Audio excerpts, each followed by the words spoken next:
Hi guys, thanks for joining me on A Sure Thing as we wrap up racing on the weekend on Sunday. Racing in the capital of KZN.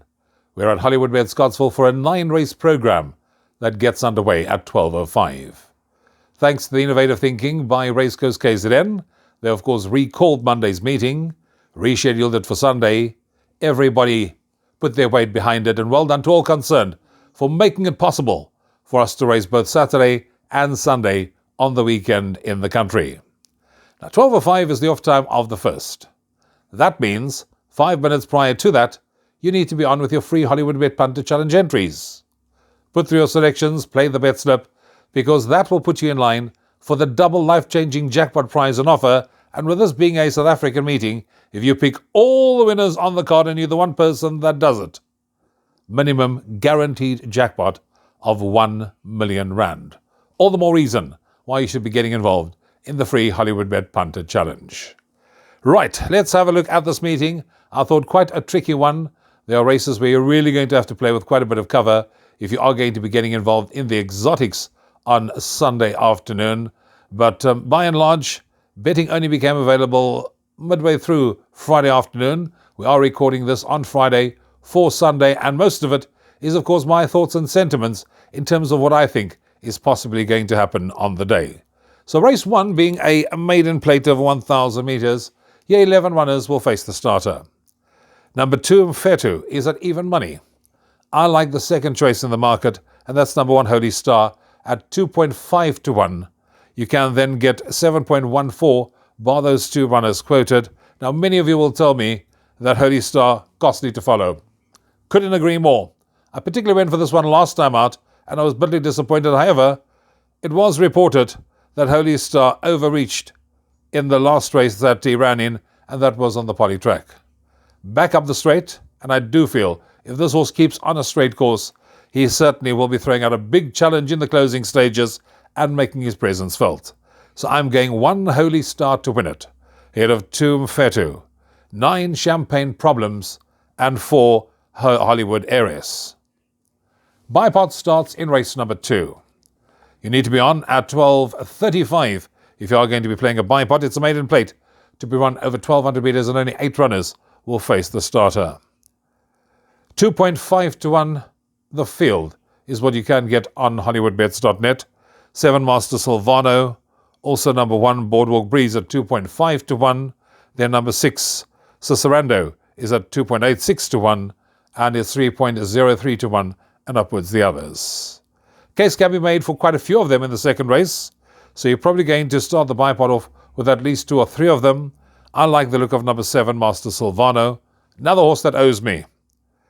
Wasn't beaten too far in all 3 its starts to date. In fact, should have finished a lot closer last time out to the winner, but hung inward over the final 150, and that I think cost him a bit of ground where he could have finished a whole lot closer.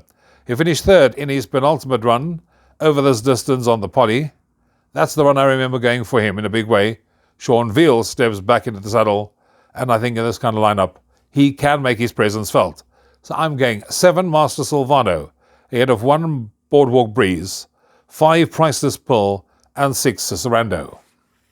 Place accumulator, you need to be on at 13:10 if you are going to be playing one on Sunday afternoon. It's a maiden plate of 1,600 meters, where 11 runners will face the starter.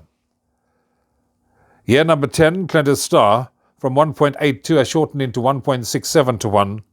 I'm going for number 11, Flag Champ, currently at 2.86 to 1 in the anti-post market on hollywoodbets.net. I like the way that this horse is coming along, getting closer with each and every start. Showed improvement when 3rd over 1,400 meters last time out. However, it was reported that he raced with his tongue over the bit.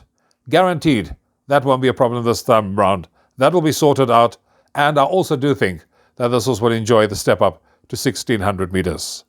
So, 11 Flag Champ is the one I'm going with, ahead of 10 Clintus Star, 5 Owner of Creation, and 4 Good Omen.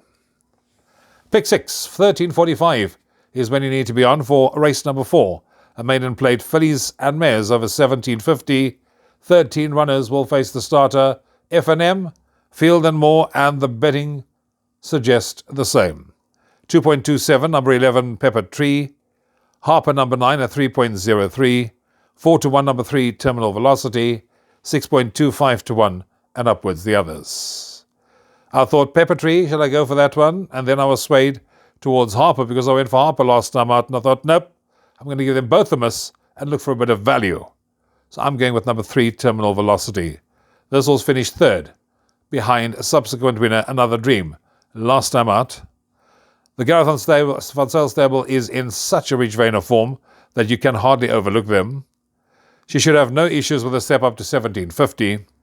And if not in need of the run, I do think we'll be staying on and fighting out the finish in the run down to the wire. So I'm going 3 Terminal Velocity, ahead of 11 Pepper Tree, 9 Harper, and 2 Roy's Grace.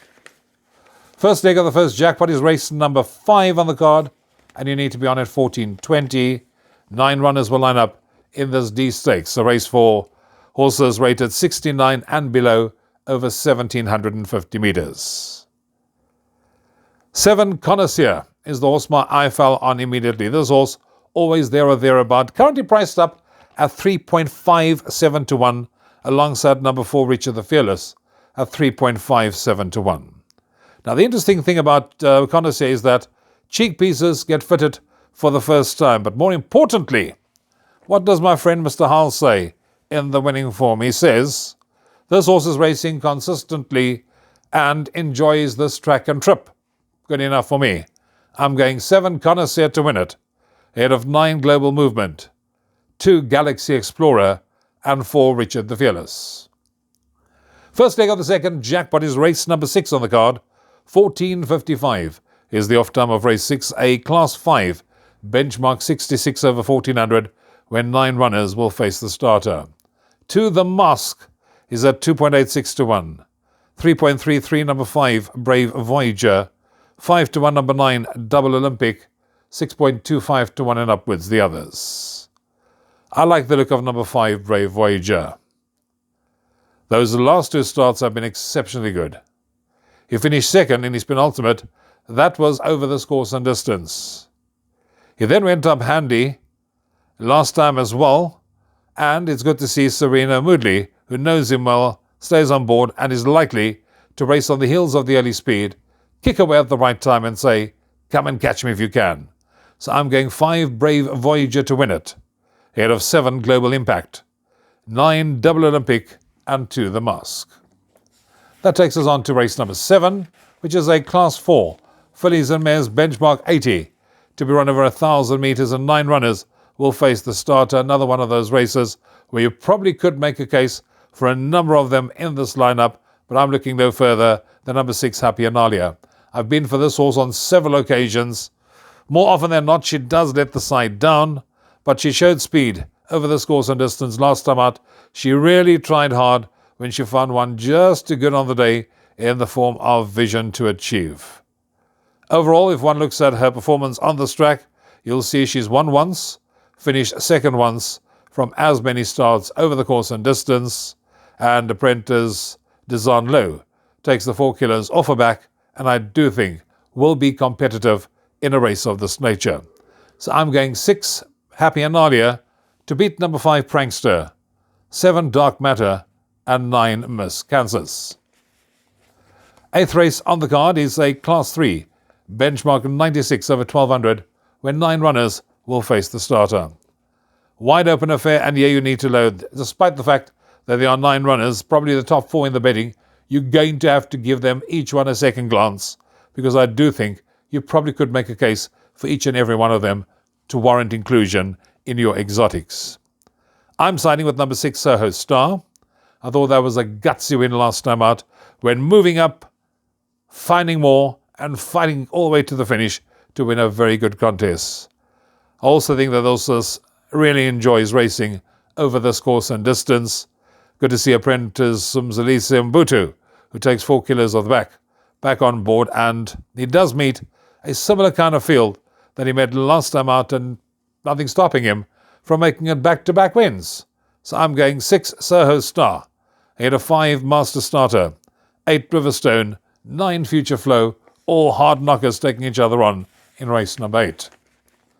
That takes us on to the last race on the programme, and that jumps at 16.43 if all goes according to schedule, a Class 4 benchmark 80 to be run over 1,200 metres when 9 runners will face the starter for the last of the afternoon. And again, another wide open affair, 4.55, number 3, Treaty of Paris. You can get 5 to 1.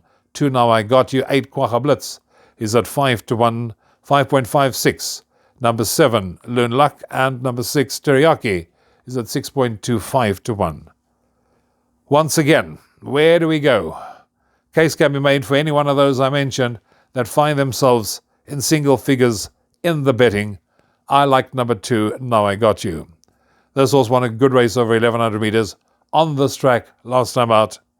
He's won once, he's finished second 3 times, and third once from 11 starts over this track and trip. Yes, he does take on a little bit stronger, but if you look at his form overall, you'll see he has placed in Class 4 and is definitely an obvious inclusion in a race of this nature. So I'm going 2 Now I Got You, ahead of number 7, Loon Luck, 6, Teryak, and 8, Quagga Blitz. And that takes care of racing at Hollywoodbets Scottsville on Sunday afternoon. Trust you've had enjoyable and profitable weekends racing. Chat to you midweek. Till then, from me, Rouvaun, you take care. Cheers for now.